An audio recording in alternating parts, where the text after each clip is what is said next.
সত্যি বলতেছেন তো? হ্যাঁ, সত্যি বলতেছি। ও আচ্ছা। ধরেন আবার অনেক প্রবাসী ভাইয়ের ওয়াইফ আছে কিন্তু দ্বিতীয় বিয়ে শাদী করতে চায়। আপনি কি এরকম ছেলে হলে বিয়ে শাদী করবেন? হ্যাঁ, করব। ও আচ্ছা। তো কখনো তো তার সাথে কোনো প্রতারণা করবেন না? না, কোনো প্রতারণা করব না। প্রতারণা করলে কিন্তু আইনগত যে ব্যবস্থা সেটা কিন্তু আপনার গ্রহণ করা হবে। হ্যাঁ, জানেন তো নাকি? হ্যাঁ, তা অবশ্যই জানি। তার কারণ যে আপনি যদি কখনো ছলছতরি বা প্রতারণা করেন তো আমাদের চ্যানেলের অনেক মানহানি হয়। তো এখন তো আপনি রান্না বান্না করতে পারেন? হ্যাঁ, আমি রান্না বান্না করতে পারি। সব কিছু রান্না বান্না করতে পারেন? হ্যাঁ, পারি। গরুর মাংস বা যদি বলে যে কচুর শাক ভাজি সেটা কি হ্যাঁ, সবই পারি। সবই পারেন না? হ্যাঁ, স্বামীকে তো সুন্দরভাবে রান্না বান্না করে খাওয়াতে পারবেন। হ্যাঁ, পারবো। ও আচ্ছা। তো আপনি কি খেতে ভালোবাসেন?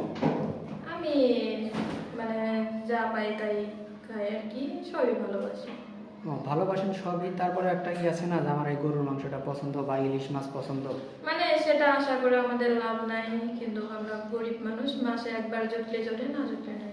ও আচ্ছা, অনেক সুন্দর একটা কথা বলছেন যে গরিব মানুষ এত আশা করেও কোনো লাভ নেই। হ্যাঁ, তো এখন যদি কোনো প্রবাসী ভাই আপনাকে বিয়ে শাদী করে তার বাড়িতে রেখে যায়, আপনার এত কম বয়স বা বেশি বয়সী একটা প্রবাসী ভাই আপনাকে বিয়ে শাদী করলো, অনেক সুদর্শন ছেলে দেখে তারপর কখনো পরকে করে তার হাত ধরে চলে যাবেন না, না? পরকীয়া করবো না। আগে কি কখনো আগে পরে প্রেম করছিলেন? না, না, বিয়ে শাদী করিনি। নামাজ কালাম পড়েন তো না? হ্যাঁ। আর আপনার কি ফোন আছে?